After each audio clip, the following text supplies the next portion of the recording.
வெற்றிக்களம் நேயர்கள் அனைவருக்கும் வணக்கம். இந்த காணொளியில தமிழ் புத்தாண்டு ராசி பலன்கள் பார்க்க போறோம்.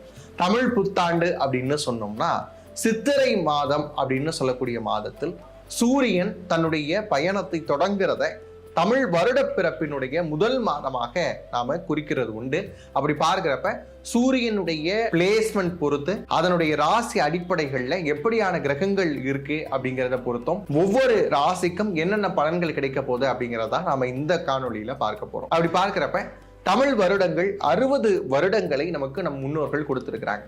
இதில் நிறைய சர்ச்சைகள் உண்டு. என்ன அப்படின்னு பார்க்கிறப்ப வருடங்களுடைய பெயர்கள் எல்லாமே சமஸ்கிருதத்தில் இருக்கிறது, சான்ஸ்கிரிட்டட் வெர்ஷனா இருக்கு. இது எப்படி தமிழ் பெயராகும், தமிழ் வருடங்களாக மாறும் அப்படின்லாம் நிறைய பேர் கேட்பாங்க.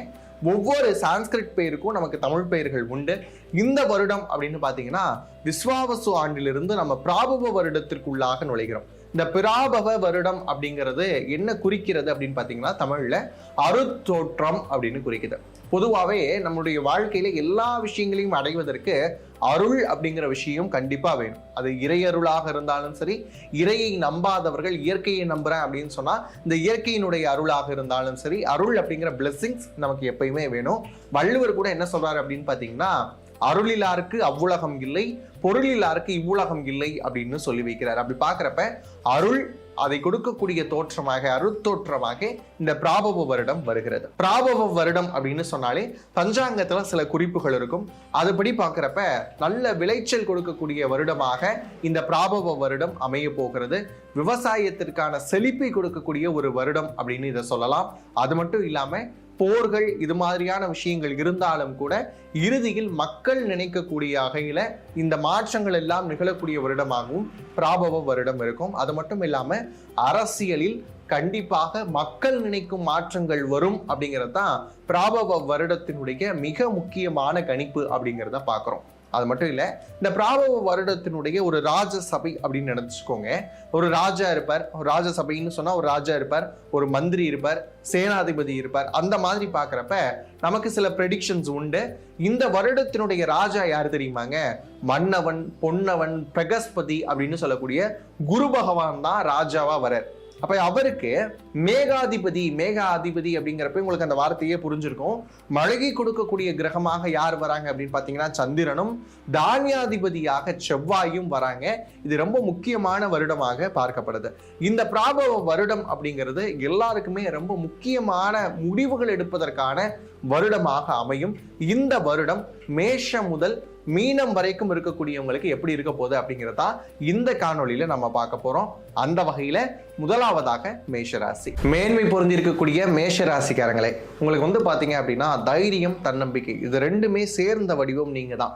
பாசிட்டிவிட்டி அப்படின்னு சொன்னா அதனுடைய மொத்த வடிவம் அப்படின்னு பாத்தீங்கன்னா அது மேஷராசிக்காரங்க தான். எங்கெங்க வாழ்க்கையில இந்த பாசிட்டிவிட்டி அப்படிங்கிறதெல்லாம் எங்க தொலைச்சோம் அப்படின்னு தெரியல அப்படின்னு அதிகமா தேடிக்கிட்டு இருக்கக்கூடிய ஆட்களும் நீங்களா தான் இருக்கீங்க. ஜனவரி போச்சு, பிப்ரவரி போச்சு, மார்ச் ஆயிடுச்சு, இன்னும் எங்களுடைய வாழ்க்கையில நல்லதே நடக்கல அப்படின்னு சொல்லிட்டு எப்படா நல்லது நடக்கும்னு நினைக்கக்கூடிய உங்களுக்கு கண்டிப்பா குரு இந்த காலகட்டத்தில் நல்லதை கொடுக்கறதுக்கு தயாரா இருக்கிறார் அப்படின்னே சொல்லலாம். ஏன்னா உங்களுடைய ராசியிலிருந்து 4ஆம் இடத்திற்கு குரு வராருங்க. எப்போ வராரு? ஜூன்ல வராரு. அப்ப வரக்கூடிய அந்த காலகட்டத்துல 4 அப்படின்னா என்ன அர்த்தம்? பாசிட்டிவிட்டி. அது மட்டும் இல்லாம நிறைய விஷயங்கள்ல மண்ணு, மனை யோகம் எல்லாத்தையும் கொடுக்கக்கூடிய இடம், ப்ராப்பர்ட்டிஸ் வாங்குறதுக்கான யோகம், இது எல்லாமே குரு கொடுக்க போறாரு. குரு யார்? குரு கொடுக்கக்கூடிய முழு சுபர். வேறு எந்த ஒரு கிரகத்தையும் நம்ம முழு சுபர் அப்படின்னு சொல்றது இல்லை. முழு சுபராக இருக்கக்கூடிய குரு பகவான் உங்களுடைய 4ஆம் இடத்திலும், அதுக்கப்புறம் கொஞ்ச நாட்கள் பஞ்சமஸ்தானம் அப்படின்னு சொல்லக்கூடிய 5ஆம் இடத்திலும் சஞ்சரிக்க போறார். ரொம்ப முக்கியமான விஷயமாக நம்ம இதை பார்க்கிறோம். இப்படி பார்க்குற இது நாள் வரைக்கும் முயற்சி ஸ்தானத்துல இருந்த குரு என்ன பண்ணியிருப்பார் அப்படின்னு பார்த்தீங்கன்னா உங்களுடைய முயற்சிகளில் சிறிய தடைகள், தாமதம் மாதிரியான விஷயங்கள் எல்லாமே இருந்திருக்கும். இனி அதையெல்லாம் விலகி நிறைய ப்ராப்பர்ட்டிஸ் வாங்குறதுக்கான யோகம் அப்படிங்கிறது உங்களுக்கு உருவாகக்கூடிய காலகட்டம் அப்படின்னு சொல்லலாம். சரி, 5ஆம் இடத்துல கேது அப்படின்னு சொல்லக்கூடிய ஞானக்காரகன் இருக்கிறாரு. இது நாள் வரைக்கும் பூர்வ புண்ணிய ஸ்தானம் அப்படிங்கிறது இந்த 5. இந்த பூர்வ புண்ணியம் அப்படிங்கிறத நிறைய பேர் எப்படி புரிஞ்சுக்கணும் அப்படின்னு கேட்டீங்கன்னா உங்களுடைய முன்னோர்கள் செய்திருக்கக்கூடிய புண்ணியமும் பூர்வ புண்ணியம் தான். நீங்க போன பிறவியில் செய்திருக்கக்கூடிய புண்ணியமும் பூர்வ புண்ணியம் அப்படிங்கிற அடிப்படையில தான் வரும். அது மட்டும் இல்லாம 5ஆம் இடம் அப்படிங்கிறது குலதெய்வத்தினுடைய அருள், வீட்டில் இருக்கக்கூடிய கன்னி தெய்வத்தினுடைய அருள் அப்படின்னு எல்லா விஷயமே இந்த பூர்வ புண்ணியம் அப்படிங்கிற ஸ்தானத்துல இருக்கு. அந்த இடத்துல ஏற்கனவே கேது பகவான் இருக்கிறார். இது கிட்டத்தட்ட வந்து பாத்தீங்கன்னா சில நேரங்களில் மனம் சார்ந்த விரக்தியை கொடுக்கக்கூடிய ஒரு அமைப்புல இருந்திருக்கும். உடல் சார்ந்த நிறைய பிரச்சனைகள் இருந்திருக்கும். நிறைய மேஷ ராசிக்காரங்களுக்கு பிபி கூடி இருக்கும். அப்படி இல்லை அப்படின்னு பாத்தீங்கன்னா வயிறு சார்ந்த பிரச்சனைகள் கொடுத்திருக்கும். இந்த மாதிரியான விஷயங்கள் இருந்திருக்கும். நரம்பு சார்ந்த உபத்திரங்கள் கொடுத்திருக்கும். இதையெல்லாம் கடந்து வரக்கூடிய அமைப்பாக இந்த பிராபவ வருடம் அப்படிங்கிறது உங்களுக்கு அமைய போகுது. ஏன் அப்படின்னு பாத்தீங்கன்னா குரு நாளில் பயணிக்கக்கூடிய காலத்தை விட உங்களுக்கு பஞ்சமஸ்தானத்தில் வரக்கூடிய காலகட்டம் இருக்கக்கூடிய எல்லா பிரச்சனையிலும் இருந்தும் விடுதலை கொடுக்கக்கூடிய அமைப்பாக இருக்கும். அது மட்டும் இல்லை, அப்படியே வாங்க, சனி பகவான் 12ல் இருக்கிறாரு. இது மிகப்பெரிய அமைப்பாச்சே, 7.5 சனியுடைய காலகட்டத்தில் இருக்கிறோமே, நிறைய விரயமாகிறதுக்கான வாய்ப்பு இருக்கே அப்படின்னு சொல்லி நிறைய நபர்கள் புலம்புறீங்க. இந்த 7.5 சனி அப்படிங்கிறது மேல இருக்கக்கூடிய பயம் அப்படிங்கிறது உங்களுக்கு தேவையே இல்லை. ஏன் அப்படின்னு கேட்டீங்கன்னா, என்னதான் 7.5 சனி நடந்தாலும் சனி பகவான் என்ன செய்வார் அப்படின்னா நிறைய விஷயங்களை, நிறைய வாய்ப்புகளை ஏற்படுத்தி கொடுப்பார். மேஷராசிக்காரங்களுக்கு நிறைய வேலை அமைகிறதுக்கான வாய்ப்புகள் இருக்கும். எங்க சார் வேலை போறக்கூடிய சிச்சுவேஷன்ல இருக்கு, பெஞ்சில் இருக்கிறோம் அப்படின்லாம் சொன்னா கூட புது வாய்ப்புகளை உருவாக்கி கொடுப்பார். 1க்கு 4 வேலை அமையும். அது மட்டும் இல்லாம நிறைய வாய்ப்புகள் மூலமா சம்பாதிக்கிறதுக்கான யோகமும் இந்த 7.5 சனியில இருக்கும். யாரெல்லாம் கடுமையாக உழைக்க தயாரா இருக்கீங்களோ கண்டிப்பா சனி பகவான் உங்களை ஒண்ணுமே செய்ய மாட்டார். நிறைய வேர்வுகள் வர அளவுக்கு நீங்க உழைப்பு அப்படிங்கிற விஷயத்தை மட்டும் கொடுத்தாலே போதும். ஹார்ட் ஒர்க் அப்படிங்கிற ஒரு விஷயத்தை நீங்க இந்த வருஷம் ஃபாலோ பண்ணீங்க அப்படின்னா இந்த வருஷம் ரொம்ப எக்ஸலண்டா இருக்க போகுது. அது மட்டும் இல்லாம 11ஆம் இடத்துல இருக்கக்கூடிய ராகுவை பார்க்கிறோம். இவர் என்ன பண்றாரு அப்படின்னு பாக்குறப்ப ஏற்கனவே கும்பம் அப்படின்னு சொல்லக்கூடிய வீட்டுல இருக்கிறார்.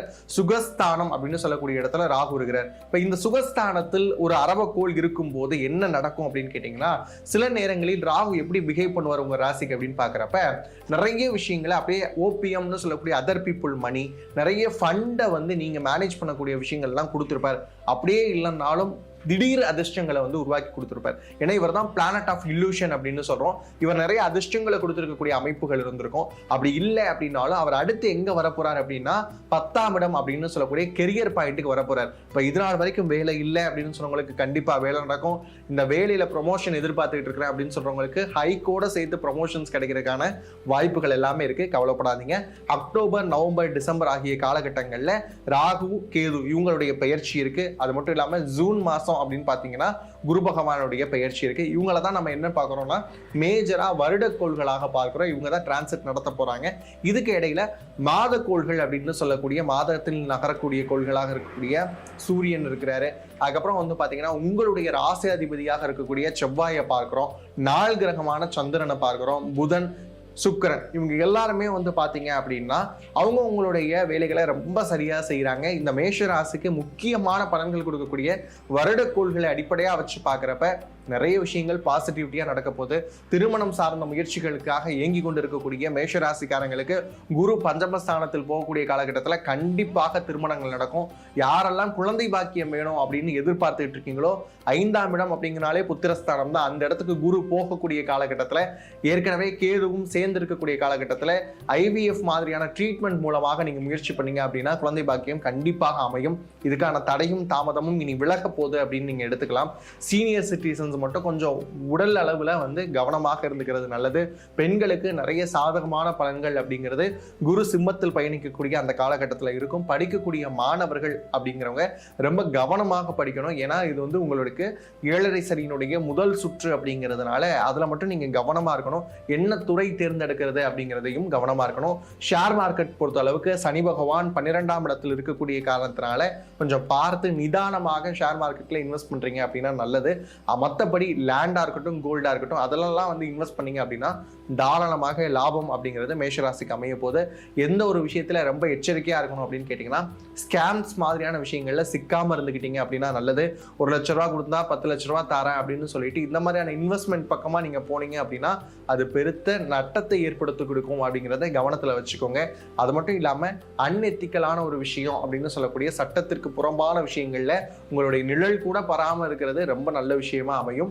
இதெல்லாம் கவனத்துல வச்சுக்கிட்டீங்க அப்படின்னா இந்த பிராபவ வருடம் அப்படிங்கிறது உங்களுக்கு இன்னும் சாதகமான பலன்களை கொடுக்குது அப்படின்னு சொல்லலாம். சரி, வாழ்வியல் பரிகாரம் ஏதேனும் சொல்லுங்க, இந்த பிராபவ வருடத்தை இன்னும் நாங்க பாசிட்டிவா மாத்தணும் அப்படின்னு சொன்னா என்னென்ன வேலை செய்யணும் அப்படிங்கறத திட்டமிடுதல் இருக்கணும். ஒரு டு டூ லிஸ்ட் வச்சுக்கோங்க. என்னென்ன விஷயங்கள் செய்யணும் அப்படிங்கிறத ஒவ்வொரு நாளும் பிளான் பண்ணீங்க அப்படின்னா இன்னும் சூப்பரா இருக்கும். வடிவேல் சார் சொல்ற மாதிரி தான் எது பண்ணாலும் பிளான் பண்ணி பண்ணணும் அப்படிங்கிற மாதிரியான அமைப்பு மட்டும் மேஷம் கை வச்சிருச்சு அப்படின்னு சொன்னா மேஷத்தை மோசம் செய்பவர்கள் வேறு யாருமே கிடையாது அப்படிங்கிற அளவுக்கு அடுத்தடுத்து பாசிட்டிவிட்டியில இருக்கலாம். உங்களுக்கான கடவுள் வழிபாடு அப்படின்னு பார்த்தீங்கன்னா எல்லா செல்வத்தையும் அள்ளி கொடுக்கக்கூடிய பழனி மலையில் இருக்கக்கூடிய முருகன். அவர் பார்க்க தான் பண்டாரம் மாதிரி இருப்பார். பண்டாரம் அப்படின்னு சொன்னாலே அனைத்து செல்வத்தையும் உடையவர்னு அர்த்தம். அவரை போய் பார்த்துட்டு வந்தீங்க அப்படின்னு சொன்னா கண்டிப்பா வாழ்க்கையில அடுத்தடுத்த கட்டங்கள்ல முன்னேற்றம் இருக்கும். வேலையில எந்த விதமான சிக்கலும் வரக்கூடாது அப்படின்னு நினைக்கக்கூடிய வெளிநாட்டில் இருக்கக்கூடிய மேஷராசி அன்பர்கள் என்ன செய்யணும்னா, ஞாயிற்றுக்கிழமையில் வரக்கூடிய சூரிய கோரை, அதாவது ஒன்று காலையில் 6 to 7 இல்லைன்னா நைட்டு 8 to 9, நீங்கள் இந்தியன் டைமுக்கு அதை மேனேஜ் பண்ணிக்கிட்டாலும் சரிதான், இல்லை அங்கே இருக்கக்கூடிய சூரிய உதயத்தை கணக்கு பண்ணிக்கிட்டாலும் சரிதான். இங்கே இருக்கக்கூடிய டைமிங்கே நாங்கள் ஃபிக்ஸ் பண்ணிக்கலாமா, நிறைய என்ஆர்ஐஸ் கேட்குறது அதுதான். இதையே ஃபிக்ஸ் பண்ணிக்கிட்டாலும் ஓகே. ஆனால் அது வந்து ரொம்ப அன்டைமாக சில நேரங்களில் அமையுது. அப்படிங்கிறதுனால உங்கள் நாட்டில் இருக்கக்கூடிய சூரிய உதயத்தை கணக்கில் வச்சு அங்கே வரக்கூடிய முதல் 1 மணி நேரம் அப்படிங்கிறத ஞாயிற்றுக்கிழமை கணக்கு வச்சுக்கோங்க. அந்த 1 மணி நேரத்தில் சிவ வழிபாடு செய்ய முடியுதான்னு பாருங்கள். பக்கத்தில் கோயில்கள் இருக்கா, அங்கே போய் சிவ வழிபாடு பண்ண முடியுதான்னு பாருங்கள். இல்லைன்னா வீட்டிலேயே சிவபுராணம் சொல்லி வழிபட்டீங்க அப்படின்னு சொன்னால் வேலையில் வரக்கூடிய சிக்கல்கள் எல்லாம் அகலக்கூடிய அமைப்பு அப்படிங்கிறது இருக்கு. இதே மாதிரியாக இன்னும் நிறைய காணொளிகள் நம்மளுடைய பக்கத்தில் வரவிருக்கிறது. சப்ஸ்கிரைப் பண்ணி வச்சுக்கோங்க. உங்களுடைய நண்பர்களுக்கு இந்த மாதிரியான வீடியோஸை ஷேர் பண்ணுங்கள். யாராவது வீட்டில் மேஷராசி இருந்தாலும் சரி, தெரிந்த நண்பர்கள் இருந்தாலும் சரி, அவர்கள்கிட்ட இந்த காணொலியை பகிருங்க. இதே மாதிரி உங்களுடைய சுய ஜாதகத்துக்கு பலன்கள் தெரிஞ்சுக்கணும் அப்படின்னு சொன்னா, ஏன்னா இதெல்லாம் பொது பலன்கள் தான். கோச்சாரத்தை அடிப்படையாக வைத்து சொல்லக்கூடிய இந்த பலன்களை விட உங்களுடைய சுய ஜாதகம் எப்படி இருக்கு அப்படிங்கிற விஷயத்தை நீங்க தெரிஞ்சுக்கணும் அப்படின்னு நினைச்சீங்கன்னா கீழே தெரியக்கூடிய நம்பருக்கு கன்சல்டேஷன் அப்படின்னு சொல்லி DM பண்ணுங்க.